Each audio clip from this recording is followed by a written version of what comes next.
What did your wife know about real estate and what did you know about real estate when you both decided to join forces and do this together?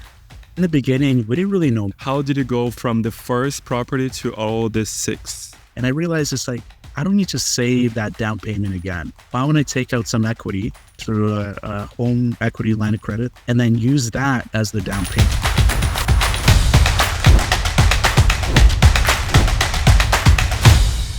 Welcome to another episode of the Canadian Dream Podcast. Today, I have someone very interesting from the other side of Canada. He is from Hamilton, Ontario, born in Russia, but he's been in Canada for over 30 years. And he has quite a lot to teach us about real estate investing and other things that we're going to talk about in just a bit. Okay? I have the pleasure to introduce you to Anton Titov. Is that correct? Titov? That's correct. Yeah. Thank you so much, Elton. Thank you for having me. Oh, thank you. I was just telling you earlier, what a nice guy you are. So, Anton, you came from Russia 32 years ago. You are married. You have 2 kids and 1 more on the way. You are not even 40 years old, but you have an amazing job at Amazon, right? That's correct. What do you do at Amazon? I look after the finance for the last mile organization. And how many people do you have in your team? Currently, I have 12 folks reporting to me. It is a job that many people would love to have, right? Yes. And in addition to that, you have close to 20 doors, meaning you have a few properties and lots of tenants. And let's start with that. How did your journey as a real estate investor start in Canada? No, that's a great question. And I think the way that we started, my wife and I, is, just like most people, we're looking for our first home. And it was very unaffordable, believe it or not, even 9 years ago, having entry-level jobs right out of college. And what we found worked for us was the whole idea of having a duplex. So we bought our first duplex home, renovated it a little bit, just to bring it up to today's standards. Did a lot of like the painting and everything else ourselves. And we decided to actually live in the basement of the duplex because we can get a lot more rent for the upstairs. And that's how we were able to get into our very first property. And we saved quite a bit of money over that 3 years. At the same time, we got married. And it enabled us to really kind of not only save, but also think about what the future looks like. And I remember so many times my wife and I would go for walks around the block and we would say, you know what, how nice would it be if we had 6 of these? I think at that point we just get 6 and then we retire and life is good. And we never have to worry about, finances ever again. And then fast forward, here we are. So it just kind of shows you how much you can achieve. Like what I find is a lot of people tend to overestimate what they can achieve in the short term, and they underestimate of their true potential in the long term. And that's a true example of me completely underestimating what I could do over the long term, because we've been able to do much more than I originally thought. Impressive. So you control now 6 properties. Is that correct? That's right. How long ago was that? When did you get married? When did you buy your first duplex? So our first one was 9 years ago. Only 9 years ago. Super impressive. Do you remember how much you had to put down and how did you find that? How much was it? Did you put 20% down? It was actually 5% down. It was 5% down, and it was $390,000. That was our first house. Wow, that was still a lot of money too. Oh no, so $390,000 was the house. Was the house. Oh, so Yeah. well, It seems like a really big bargain. that is like that's a 20% down payment for a small house in Vancouver nowadays. I'm sure in Toronto it's the same. What did your wife know about real estate, and what did you know about real estate when you both decided to join forces and do this together? In the beginning, we didn't really know much, to be honest. We kind of started listening to podcasts such as this one, started listening, just reading and kind of educating ourselves on it. I think that was kind of one of the things that I wish everything I knew today, I wish I knew back then, because it probably would have changed a few things of how we would have not necessarily started, but grew throughout the years. But in the beginning, we didn't really know much. We were just so concentrated on studying for school because we thought, hey, finish your school, get a good job, and grow your career. That was kind of like what we've been taught from a young age, and that was the direction we're going at that time. Yeah, I can totally relate to it, and I'm sure many people from the audience can relate to it too. Most of our parents, they were brought up in different times. They did not learn about the positive effects that leveraging money can have, and this is something that we are living now, experiencing more than anybody else from previous generations, right? And yeah, it was always, get a job and do contribute to your pension plan. But you wanted to do more. Like you were telling me before, you wanted to do more than just your 9-to-5 job. And what was the main challenge at the very beginning for you? Was it to come up with a down payment? Was it to finance it? Was it to renovate the whole place? Was it to find tenants and to become a landlord? Was it to live in the basement? To my wife, she'll probably say living in the basement. 3 years was a long time for the both of us, and our family was expanding, and I can see why it started to get a little bit more challenging. But I think in the beginning, I think it was the information that we didn't know. We didn't know without trial and error, and I think I think there were different stages of challenges. First stage was the financing. What can I even get with the amount of money that I had saved over the course of a year to have to purchase that place? The second one was, how do I even get tenants? I've never sourced tenants. I've never advertised for tenants. I didn't even know the rules of what are the rules of engagement and what rules do I have as a landlord, and what are the rules for tenants as well. So it was just a huge learning curve for us. But I think the most challenging part out of all of those things was probably the time of that whole episode when I was doing some of the small renovations within the unit. I was commuting. I was living in Cornwall for my job at the time, full time, and then I was commuting back on weekends. How far was it? It was a 6-hour train ride between the two cities. I preferred the train. You could take the bus as well, but the train was a little bit more convenient. And it was coming back, working on the weekends, getting the place ready, and then traveling back, kind of doing 2 jobs at once. It was a labor of love. And your wife stayed at home taking care of the first child? No, so during this time when we purchased the place, it was actually me on my own, and then I met my wife shortly after, 3 months into it. Oh wow! So she got lucky. You had already taken the first step. Yeah. In fact, interesting fact is my wife. She came to. She's actually a really good friend. My best friend, Michael. His wife was friends with my wife, that went to college together, and they all came to my housewarming party. And that's where I got her number. And that's when, after that, I asked her for the first date and so on and so forth. So the housewarming party is when things really took off for my wife and I. Nice. Was the party in the basement? It was in the basement, yes.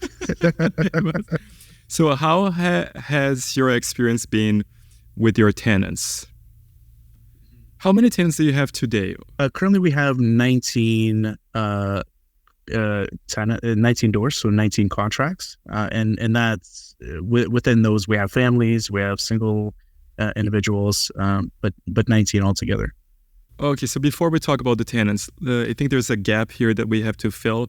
How did you go from the first property to all the 6 that you are controlling at this moment? Beautiful. Yeah. I think that's a pretty good that we're going to go over that. I went 3 years, 2.5 to 3 years, where we didn't do a single property purchase after the first one. And that's when we're going for walks and we're talking about, oh, wouldn't it be great to have 6 eventually? And then it kind of clicked to me the more and more I started talking and listening to different podcasts that, hey, like, I don't need to save every single dollar like I did with my first place. Because that's what I did. I saved for 1 full year. My mom said, hey, you're getting, you need to start moving out. I asked for 1 more year. I was like, please let me save for 1 year and I'll move out. So it happened. And I realized it's like, I don't need to save that down payment again. Why don't I take out some equity through a home equity line of credit, and then use that as the down payment? And that's when I had the big aha moment, because the first thing I did is I called my broker and I said, hey, how do I go about this? And they took me through the process. And next thing you know, it was started rolling. And once they start rolling, it just takes little baby steps to get to your next thing. That next thing I knew, I was searching for my next property. Next thing you know, there's already an offer and it was accepted. And we just kept going from there. So this equity, is that a home equity loan, a HELOC? That's correct, yeah. Okay, so for anybody who has never heard of it, not only immigrants, there's many Canadians who never heard of HELOCs before. And I know that for a fact because I had never heard of it until I was talking to someone from a branch. And I said, I really want to do this. I want to buy another place. And she said, oh, yeah, you can totally do it. Yeah, here is a HELOC. It was a what? Can you spell it? Yeah, HELOC, home equity loan. Okay. There's more. A loan of credit? Loan. Home equity line of credit. Yes. So what is a HELOC, Anton? It's essentially a loan that is tied to your house. So it's essentially, they take a look at what is the value of your home, how much you own on the property, and they will give you a certain percentage of your property worth as a loan. So it's essentially taking kind of like a credit card loan, but it's tied to your property and with low interest rates as well. Yeah. And just to explain it, even to go a little bit further, it works especially well when the market is going up, because that means even though you're paying very little of your mortgage off, you're paying little,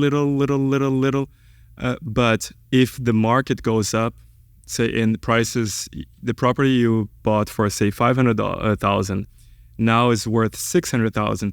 That extra $100,000 is something that the bank will look and say, oh, we can actually lend you part of this extra $100,000, right? Absolutely. Yeah. So that's what you were able to take from your first property, and then you gave this as a down payment for your next property. That's correct. Yeah. Which was? Which was another duplex. So we purchased another duplex. That means, did you purchase both houses, the duplex, or only one side of it? A duplex is usually 2 sides of one. It's a converted house. So it's a single family home that's been converted into 2 family dwellings. Up and down. So usually people buy one duplex, but in your case you were buying both. Just the one. You bought one first time, and then you found another one. Yeah, in a different city. Okay. Yeah. And then you didn't have to live there. That's correct. Yeah. And that's when I had the big kind of aha moment. I was like, wait a minute. I actually don't need to live, because the first one was more for means of living in it, and more of like affordable living. The second one was more of like an investment. And I was like, wow, like I actually don't need to live in this one. And it was generating a little bit of cash flow as well every single month. So it was kind of like providing little dividends every single month, while the value of the home was going up as well at the same time. And while the tenants are paying off your mortgage. That's correct. Yeah. Which is, it was mind-blowing. And okay, so and you just continue doing that. Eventually, you purchased a multifamily house. That's right. Yeah? Tell me about that. Yeah, so we bought our first apartment building. It was a 9-unit building in Kitchener-Waterloo region, just outside of the Toronto region. And we basically pulled all the equity as much as we could from our other properties. We're able to come up with a sizable down payment, because now you're starting to get into the 20% down payments. We couldn't necessarily do the same thing we did with our first residence, because we weren't living in these. So we did have to come up with quite a bit of down payment. And this is where I really learned a lot, to be honest. We've done a whole bunch of different financing that I've never done before. We did a VTB, a vendor take-back mortgage with the seller. We did private financing. We did B lending. And finally, we also finished with the CMHC MLI Select program as our final exit out of the financing structure. So to simplify this, also again for our audience, the most simple way for you to purchase a home is with your bank. You get a mortgage from your bank, and you just say yes to all their terms, and they give you their rates that they give you, and that's it. You suck it up and go with it. The fact that you had to go through all these avenues are an indicator that any bank would have said to you, no, you cannot do this. No, you can't. No, you shouldn't own another property. No, it's too risky. No, we don't want anything to do with it. And I love we teach our 4-year-old child, the non-quitting attitude. You still continued moving forward, and you found different avenues to get that money and to make that happen. At the end, was it worth it? Absolutely. Yeah. It's our number one generating cash flow building right now. Under these interest rate environments. We actually just closed it, I would say 6 months ago, with a 10-year term, 50-year amortization. 50-year?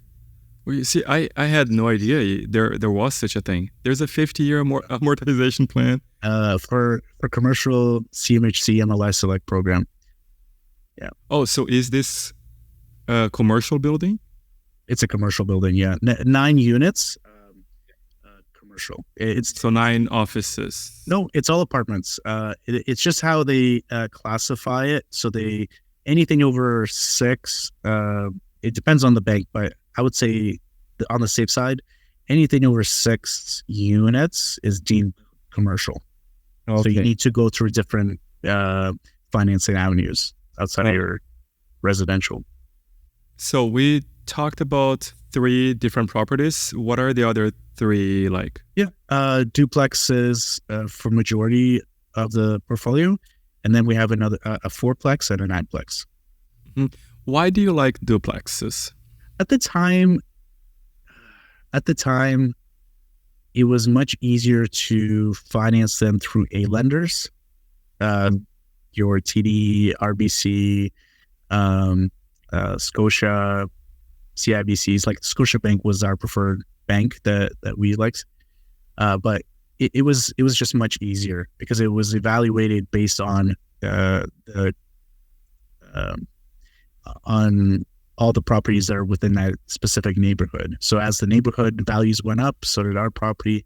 It was much easier to kind of refinance through them. But as we started hitting some of their caps and some of their kind of guardrails for what they will allow, let's say the number of properties or what is your, how much do you make versus how much you owe ratio, like all these different ratios that we'd have, we found that it would no longer kind of made sense. Mm-hmm. And I think it was mostly for ease, but also kind of the education that we had at that point in time right now, at that point in time. Whereas I think there's a lot more value in going after the more units, the better, to be honest. It's actually much easier, in my opinion. The financing is almost the same. It's not much harder than, let's say, the other avenue, knowing what I know today. But also it's so much easier to manage versus the individual properties. Our 9-unit building is probably the easiest thing that we have right now. Really? To manage. How so? Why? We have a superintendent that we pay. It's all part of the math that the bank builds in. They deal with the day-to-day. They open up the door for any kind of contractor or any plumber or anything. If anything ever goes wrong, they're there. They're there to do the viewings. Is it someone who lives on site? Someone who lives there? That's right. Yeah. So do you give that person free rent? How does that work? We don't. We try not to give the free rent, just because of the landlord tenant board and the way that it works in Ontario. So we still want to collect the rent from them, but we do give them a monthly salary. Now, your experience with the lenders, how has it been? Any horror stories? I think the private lending, a couple of horror stories. What do you mean by private lender? So when we took out, when we bought this commercial building, we took out a private loan, basically from someone that wanted to lend money and make some interest. Oh, like a shark, loan shark? Yeah, a friendlier version of that. Yeah. A Russian friend. But essentially, And then, so what was the stress about? Paying back or the interest? No, it was more related around the refinancing part when we went into the CMHC product. CMHC started changing the rules earlier last year as to what they're able to refinance. So they kind of stepped away from refinancing private loans and only refinancing trusted kind of banking institutions. And the reason for that is that we're starting to get quite a bit of heat on some of the, I guess, the renovations and some of the other things that are happening across the country. And because CMHC is, part of the Crown, it's they started stepping away and pausing on that refinancing part. So we basically had to come up with other funding to help repay that, just so we can get the proper funding through CMHC. It was, a lot of unknown happening over that month and a half. A lot of back and forth with our broker, but it all worked out near the end. But it was a lot of sleepless nights trying to figure out this new kind of area of CMHC rules. And what lessons did you learn? That you wrote a book about it. Let's talk about the book in just a bit. But before that, what lessons did you learn about borrowing money dealing with A lenders, B lenders, C or D lenders that the ordinary person should know before they start buying properties? I think the most thing is come prepared. They're going to want to look at your entire portfolio. Have your numbers in check. I think even the private lenders, they'll want to know most of your numbers. They're a little bit more loose with some of the things that they require, but they still want to know the property. Like our private lender went to the property to look at it. They wanted to see, does this building exist? What am I actually putting my money up against? Is it worth my while? But I think what I would recommend is just come prepared, do your due diligence, and make sure that the property makes sense. In fact, I would recommend getting together with a broker ahead of time and try and see if the math makes sense before actually putting an offer on any single deal. They will help you. They have a lot of spreadsheets and a lot of different ways they can help. But I think getting ahead of the curve and working with your broker together, building that relationship and letting them help you at the front will only prepare you for the market that's out there. They're the professionals, and they can really help within that space. Have you ever used a broker to get a mortgage? Every single time we've always used a broker. Different brokers, or do you use the same person? We currently have two brokers. The first broker is just residential properties, and we really like what she has to offer. And then the other person is more commercial, and that's their specialty. And both are specialized.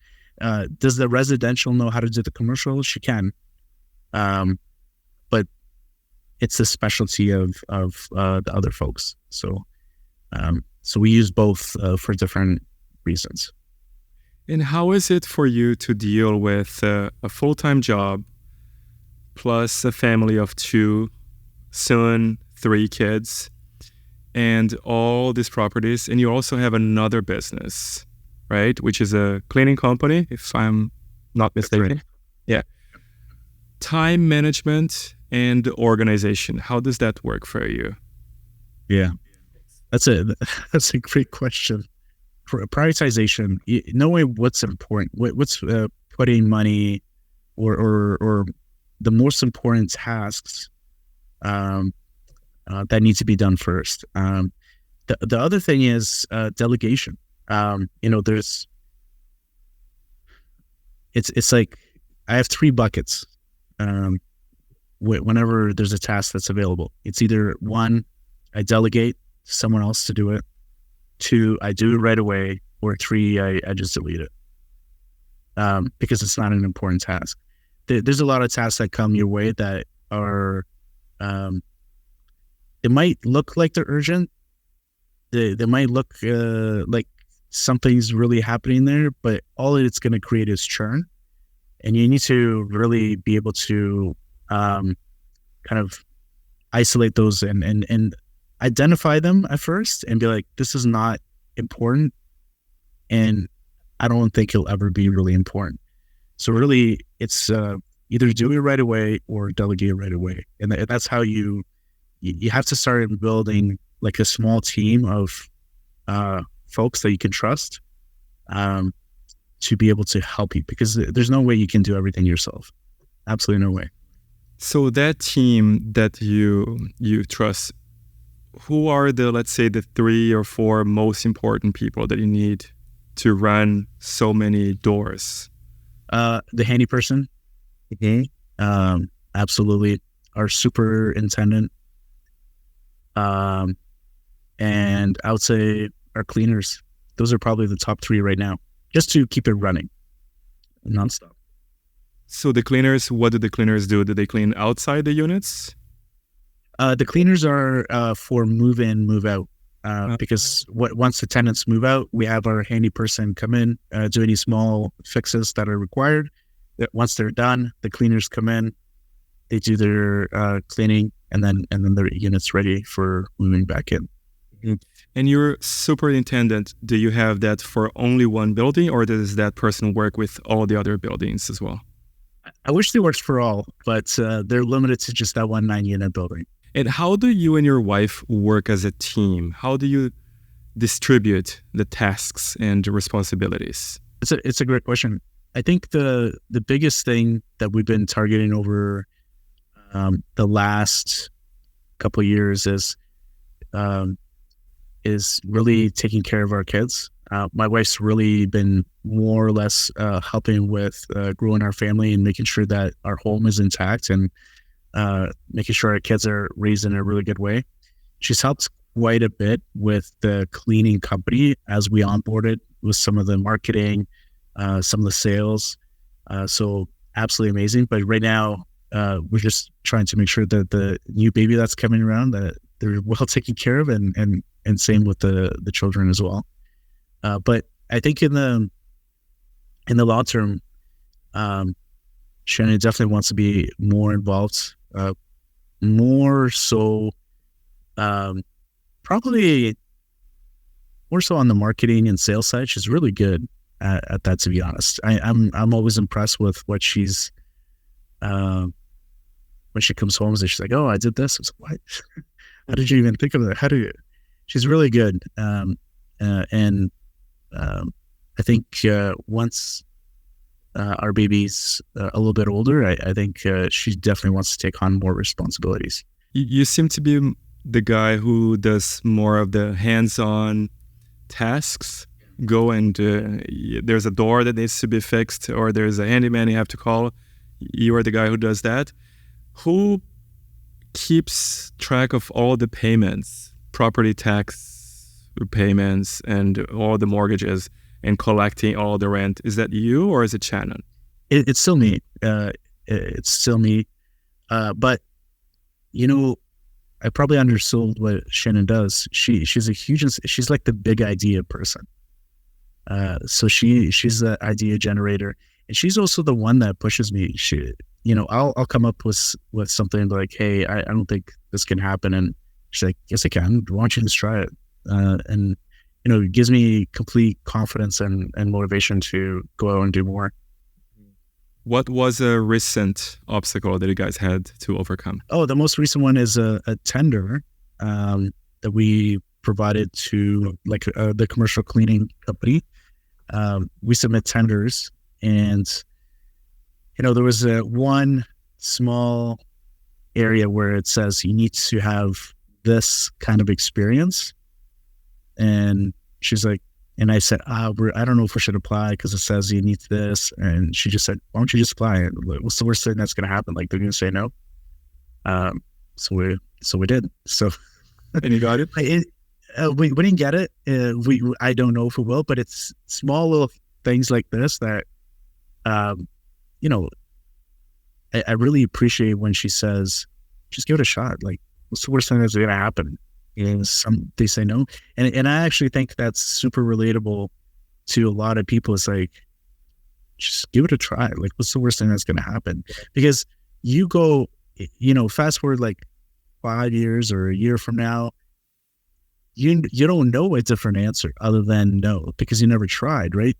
But at least when we ask that question or we propose something, at least there's still a chance. Whereas if you don't ask, there's zero chance it will happen. Yeah. And you came up with an idea to write a book to share your experience growing your real estate empire. So the book's called The Novice Investor. When did you come up with that idea, and how was the process of writing it? Oh, great question. So I was on my hourly commute to work. I was driving a lot for work. Still do. It's pretty typical in the Greater Toronto area. I'm sure in Vancouver as well, to spend a lot of time in your car traveling for work. And I went through listening to music, and there's only so much music you can listen to until that gets a little tiring. Then I started listening to podcasts. Then those started getting a little bit boring. And I was like, I'm spending 2 hours of my day driving, And I thought of it as more of like waste. I was like, what can I do that's something that's productive? So I thought to myself, well, I've always wanted to kind of write a book and maybe it can be educational. What if I just talk for 2 hours into my phone and it will auto write my words and we'll just go from there. And I did a calculation. I was like, I Googled how many words do you need to write this kind of book? Like what's the average word count? And I looked at the word count. I was like, oh, okay. I'll probably need double because there'll be some editing. And then based on how much I'm talking during the 2-hour ride, how long will it take me to write the book? And I did the calculation. I'll probably in 2 months I'll be done. And that every day I kind of forced myself to do it. Some days I was like, I don't want to talk. I just want to just listen to music. Yeah, I just want to do something different. Throat was starting to get scratchy, but during those times that you just like, let's just try it. And then next thing you know, you arrive at work and all of a sudden you have like 5,000 words that are down and something creative. And once I was done with that, next thing I knew, I was like, wow, this is great. Well, now I have these words. I got to do something with it. So then I started waking up at the same time, kind of COVID really started playing a big role in North America and with some of the lockdowns, and I started working from home. So I decided, I can use some of my time. What if I start work at 7, but what if I start waking up at 5? And I can wake up at 5, do 2 hours of editing, and then start my day. That's exactly what I did. Took about a month to edit. And, I'm not a book writer. This is, in fact, writing was one of the things I really disliked before this. And there was kind of like a personal challenge as well. But once I finished the editing, I looked at I went on Upwork, which is a virtual space to find workers from all over the world. And I asked if someone could help me edit the book because I did need some help after my editing. My editing is not the best at all. Next thing you know, a week later, it was fully done, completed, and in the formats ready to be published on Amazon, which was absolutely fantastic. And all that happened before ChatGPT. That's right. Wow. So what are the main takeaways from the book? I think it's the book is perfect for anyone that wants to start. Anyone that's starting out. I think it takes you step by step of like starting out in what? Be more specific. Starting out in real estate investing. I think it really takes you step by step as like, hey, how do I even? What does my team even look like? How do I get the team? What are the little steps that I can get to develop that team and really introduce it to myself? How do I search for tenants? What should my screening criteria look like? And where is the best place to check for that criteria? And it talks about some of the softer aspects as well, like how you need to have some grit, how you need to make sure that, you have that drive. I think you do need to be a little bit more driven to get into this space. And it also talks about how you can make it very passive or as active as you want. And what I mean by that, you can be very, very involved from start to finish.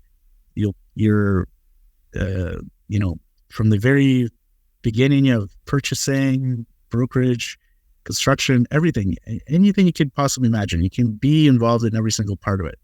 Or you can have it absolutely passive to the point of, I don't even know what the property address is, right? So there's a big scale between how active you want to be and the returns that you can expect within different levels. And I think I think a lot of folks don't realize that those avenues are available as well. And we really wanted to bring those to light. And also, lastly, probably the most important one is, what are the different financing and investment vehicles look like within real estate? For instance, you can be a flipper. You can flip houses. You can just buy and hold for a very long time. You can do Airbnbs. There's so many different avenues that you can get involved with, and it's very fruitful. The main challenges, I had a list here of different components. You have to deal with tenants. You have to deal with the government. You have to deal with the lenders, and you have to deal with trades and everybody who is doing all the renovations, whether it's you or someone else. Which of them has been a biggest headache for you? I would say the tenants. Oh, okay. Yeah. So how do you pick right tenants? What red flags have you learned along the way? Yeah, I think it's and to be fair, it's only select few tenants. This is not all the tenants. I think majority of the tenants are absolutely amazing, and there's just a small percentage. I would say like 5% of the tenants. It's just people, right? Just like most of our clients are amazing, but there's some that eventually are not going to be so amazing. And you're at your work too, your coworkers, they're mostly amazing, but some are not going to be so great. Absolutely. Passengers in a flight, there's usually someone who is the bad apple there. So go ahead. Yeah, I think it all starts with the screening process. We have a 10 checklist process to make sure that we are bringing in a good candidate into our home. So what we try and do is we try and get everyone to come out to see the units when we're showing. It's kind of like more of an open house. One thing it does is it saves time for us when we're trying to show the place. A lot of people don't show up. I would say, let's say 100 people want to, I always use the 1 in 10 ratios. So 100 people will say, yeah, I'm coming to your house. I can't wait to see it. 10 will show up. Out of those 10, 1 will apply. So you gotta, those are kind of like more or less the ratios that we see. And that's why we try and really compress it and do more of an open house. COVID did make it a little bit more challenging due to some of the restrictions, but that's how we try and do the viewings. The viewings are really there to really see the folks in person and get to know them a little bit. It's more of like small questions like, hey, are you looking in this area? Have you been looking for a while? Just more to kind of understand more about that specific individual. And then when they do apply, it's more about the screening of that individual as well. Do you have the proper checklist to see, hey, we have 4 different criterias. So there's an application form, which is, in Ontario, we have a OREA, so Ontario Real Estate Association application form. We have photo ID, credit check, and proof of income. And then on top of that, we have other things that we check for to make sure that we are bringing a qualified candidate into the home. So you run a credit check and you also require proof of income. That's right, yeah. And is this checklist available in your book? We do have a checklist available in the book. I don't know if it's the latest, greatest, but we can definitely provide that if needed. Okay. Yeah. Let's try to help out someone who is now watching this. And, a lot of our audience are immigrants, are newcomers, and starting here from scratch. Sometimes they don't even have references and they are looking for a place to rent. What can they do to help themselves get a better chance of becoming a successful tenant, the chosen tenant? When they really love a place and there's other people applying, what can they do to help the landlord picked them? That's a great question. Because we do have a lot of newer immigrants that currently reside within our places. I think the thing that really helps is a storyline, right? It's that face-to-face interaction. And then while you're viewing the place, just explain the story, right? Like a bad credit does not make someone unworthy of a good place to live. People make mistakes. I made plenty of mistakes in my life, and but provide some context behind it. Tell us a little bit about yourself, and tell us about where you are currently, right? Sure, that's the past, but what does the current situation look like, and what are your goals? Like, what do you want to achieve? Are you looking, hey, is this current position or your current employment kind of like a transitional place, and you're going after something much bigger through your education that you're taking on? Because that builds a rapport with the landlord, and also provides a little bit more context than someone just applying, right? Yeah. And I think it goes a long way. And we have plenty of examples of those situations where it's like, hey, I'm transitioning. I'm in the middle of a transition, and here's where I'm looking to do over the next 2-3 years, and we're very happy about that. Any mistakes you have done that you regret? Oh, lots. Picking tenants, I mean. Tenants, yeah. Not putting something in writing, I think, and doing something verbal instead. I'll give you an example. We had a situation where the garage space was used by my father, and they ended up relocating some of their items out of the garage. And the tenants slowly, it started with the table. Then there were a couple bikes. Then there was, a full-on wood shop in the garage. And, it was never in the rental agreement to specifically say the garage is not for their use. It was just implied. And that was one of probably the mistakes is always have things in writing. There's an Ontario Landlord Tenant Board form contract they have to use, but you can also add appendices to it, and just be very prescriptive in those appendices to make sure that you protect yourself, and not only protect yourself, but also make sure that you're fair to the tenants, because communication is very important for both landlord and tenant. It's a two-way street, and we need to make sure that we're being fair as landlords as well. Right. And you also have some funny stories in the book. Yeah. Tell me about them. Tell me one of them. Yeah. So one of my favorite ones is we were painting the top unit to our standard color. We use the same color for all our properties. It just makes things easier for transitioning, and just in case there's, someone moves out, we have to fix the place, one standard color. For some reason, the color coding that we gave to the painter, they came back with a different color. And I get a call throughout the paint, like we've been using these painters for some time.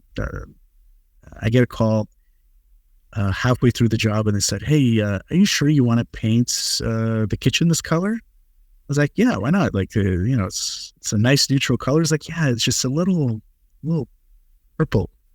I was like, "What, a little tinge?" He's like, "Yeah, a little tinge of purple." And anyways, fast forward, job's complete. The paint's still a little bit wet. He sends me a whole bunch of pictures, and my jaw almost dropped to the floor. I looked at the pictures, and this whole unit was purple, the brightest purple you can possibly imagine. I was just in disbelief. I called him right away. I went to the house because I just couldn't believe it. I was like, "What's with the purple?" And I guess what happened is at the Benjamin Moore store, they mixed the color code But I was also didn't just believe that the painter went ahead and painted the entire unit this color, and then they did call, so I'm just as much to blame.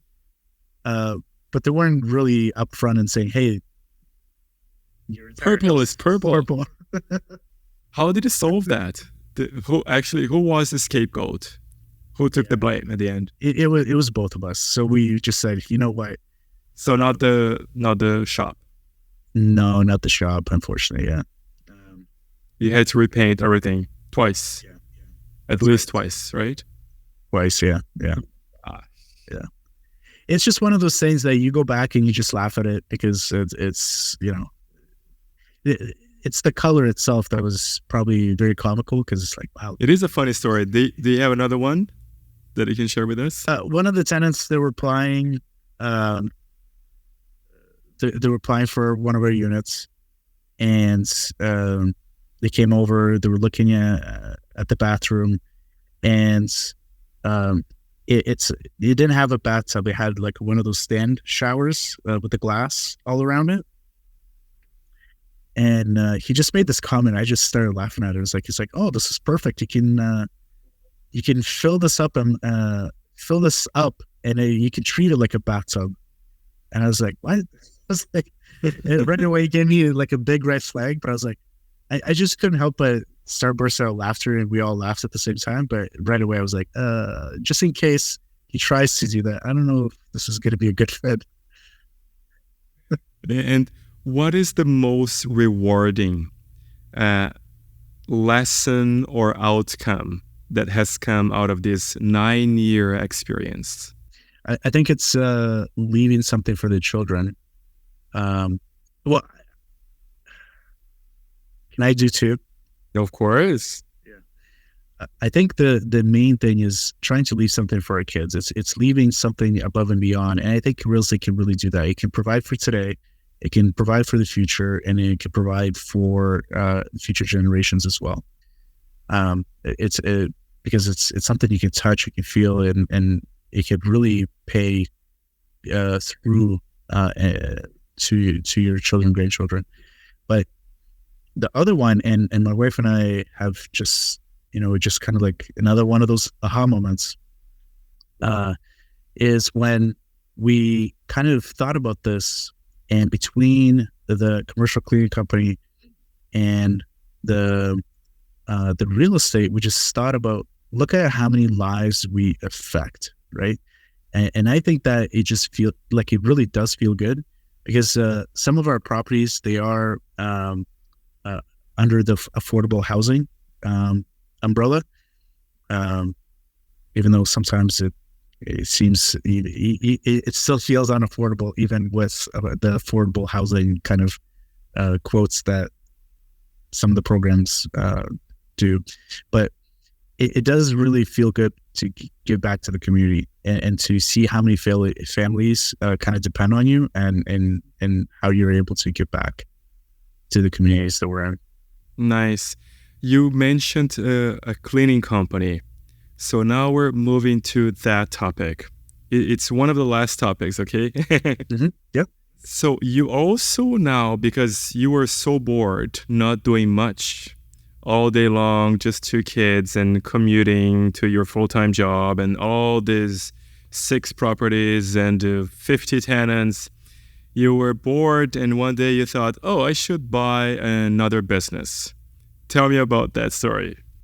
This was during one of our, I was looking at, this is during the high interest environment that was happening last year. And I was trying to think of as can I utilize some of the real estate and reposition? Because you need to really, one of the things you got to do is you got to pivot every once in a while.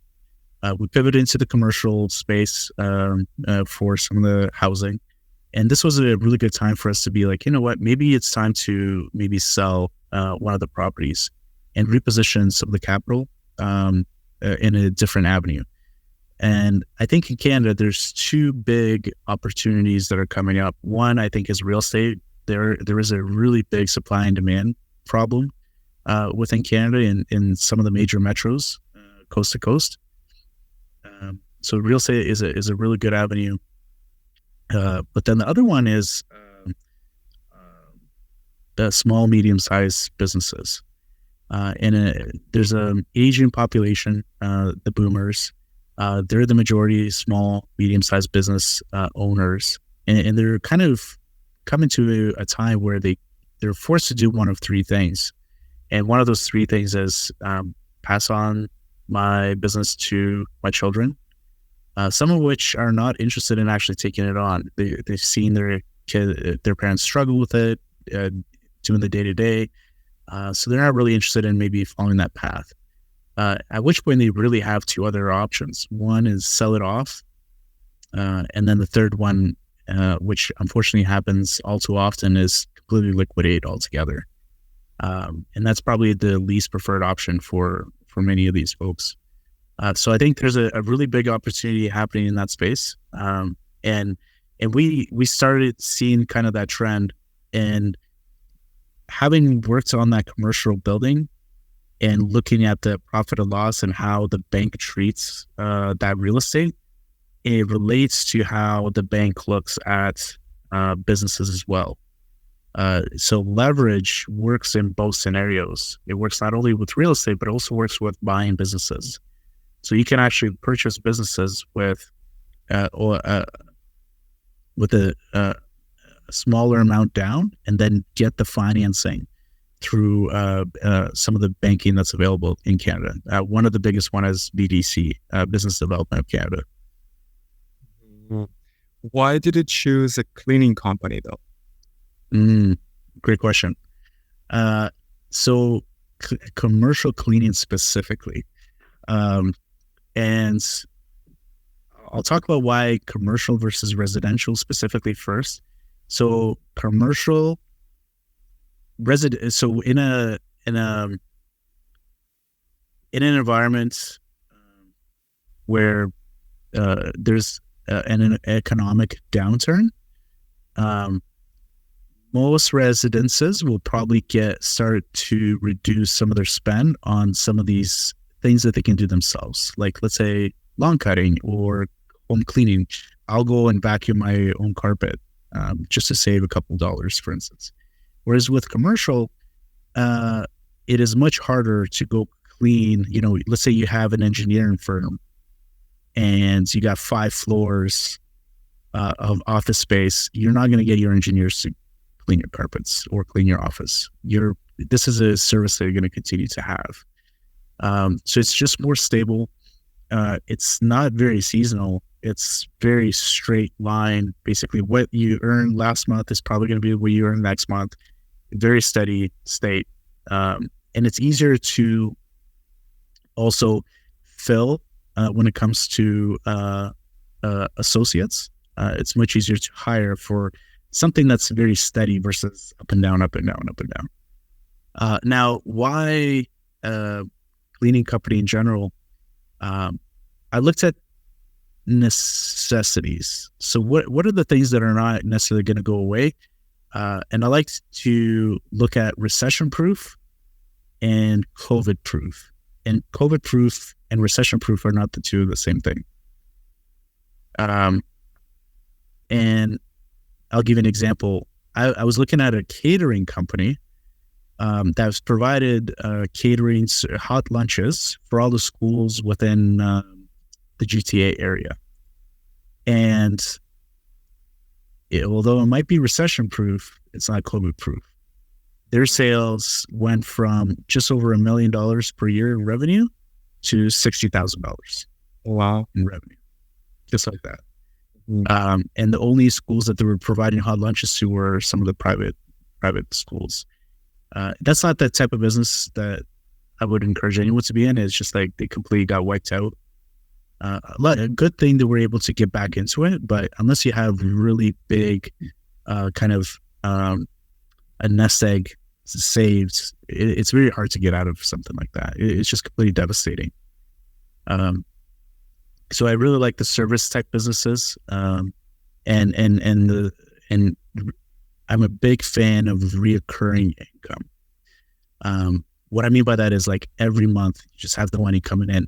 you're not having to go find new clients over and over and over and over and over. It's like less transactional.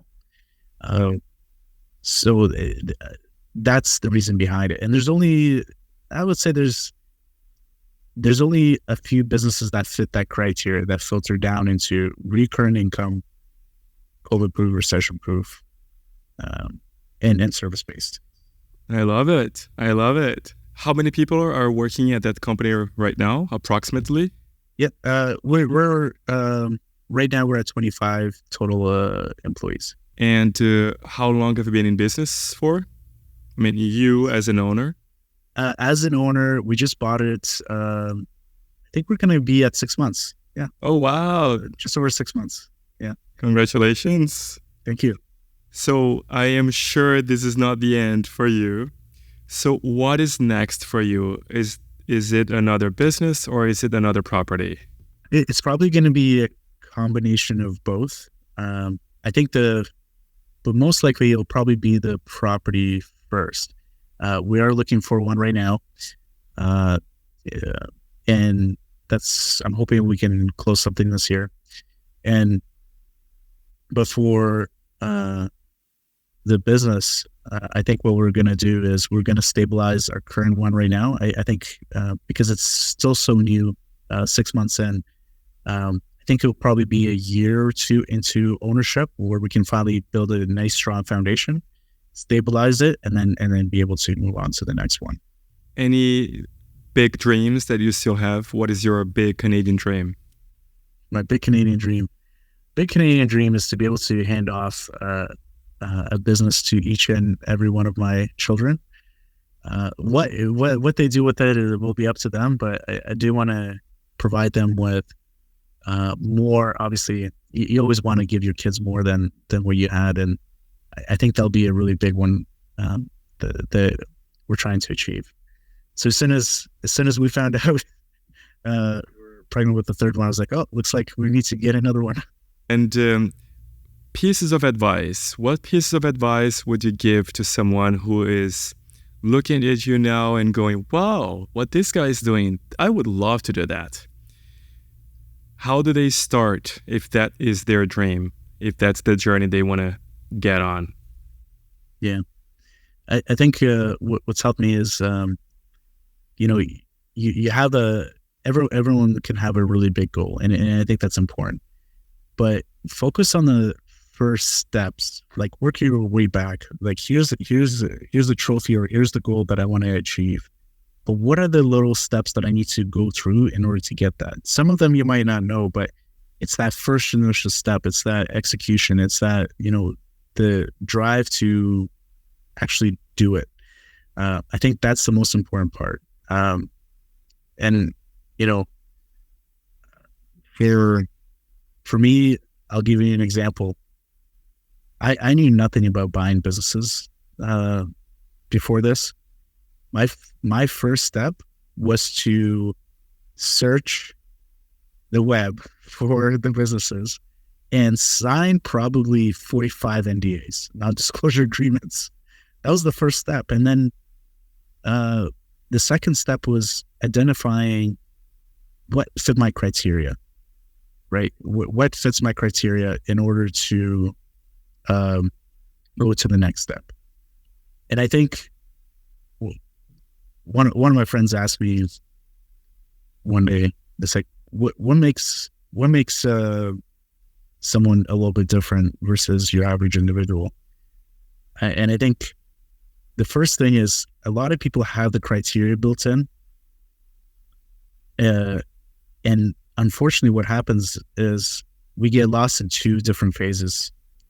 The first phase is we're not taking that first step to get through and to filter through. It's like that daily, it's that daily work ethic to, hey, I'm going to search for a property every single day. It doesn't matter. Every single day I'm going to look at it, whether it's 12 o'clock at night or 7 a.m. I'm just going to keep looking.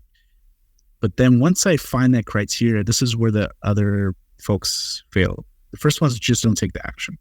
But the second folks, what they do is they meet the criteria and then they have second thoughts. Like, you know what? Maybe I need to make my criteria even harder now.